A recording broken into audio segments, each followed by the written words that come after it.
Welcome. My name is Wallace Smith, and it's glad to have you here for another Tomorrow's World webcast. Something in the news caught my eye recently. It may have caught yours as well. There were a lot of Supreme Court cases. We could actually spend this entire telecast actually talking about different Supreme Court cases. But there was one that I want to discuss, which was an attempt to ban the use of a particular drug in certain death penalties.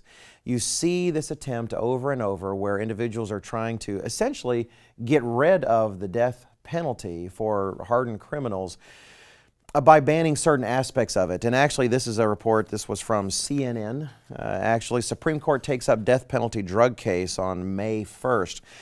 And in that one, they're concerned that sometimes one of the drugs that is used doesn't actually do the job of helping the inmate be completely unconscious. You may not be aware of how they do handle death penalties in this way.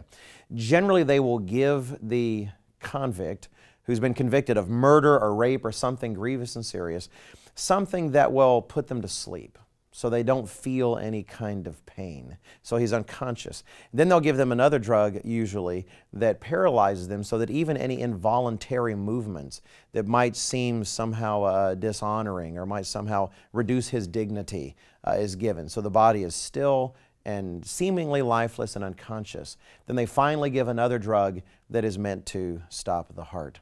Well, in some cases, drugs are always kind of a question. There's a concern that some drugs just don't do the job, and that every once in a while you might have a prisoner that doesn't experience a painless, merciful, silent death.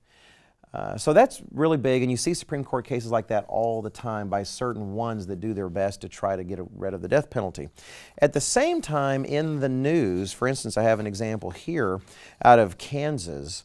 The legislature just in recent months passed a ban on a particular type of abortion. We saw the same type of federal law trying to be enacted where they were banning partial birth abortion, which I will not go into in terms of its grisly detail, but where a child is actually partially born and then they do things that I can't actually describe on this video because they bother me a great deal.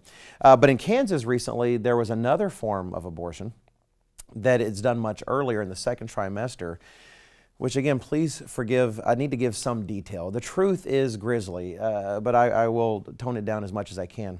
Where a living child in the womb that the mother wants to abort it is actually dissected and cut apart in the womb and cut into pieces and is removed from the womb, piece by piece.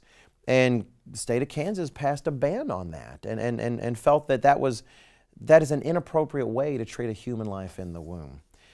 Now, what startles me when I really think about these things, what really gets under my skin, is the fact that generally what you have are the very same people on one hand that are working to protect the lives of convicted murderers, convicted rapists, that society has decided we need to end this person's life for the sake of justice, for the sake of actually keeping this person from our society, that this is an appropriate punishment. And the very same individuals who, through their worldview, tend to be trying to make that something that should never happen. We've got to guarantee 100% that that prisoner, that murderer, or that rapist has the cleanest, simplest, suffering-free, unconscious death, as if they died in their sleep, retaining all of their dignity. But then you take a look at those very same individuals, and they tend to be so often the same individuals that have absolutely no concern when the most innocent among us die some of the grisliest deaths imaginable. There is an incongruity there that absolutely astonishes. If we were to take the same manner in which we actually destroy the life in the womb, some of the things we do to the child in the womb in terms of cutting it to pieces and pulling it out, and then apply those same techniques to our murderers, our convicted rapists in prison, there would be an outcry. There would just be a cry in the land, how could we do this to another human being? And yet it goes on literally every day by the hundreds, thousands per year. We do this. There's no sense of justice in the land, real justice, if we don't see that that is a problem.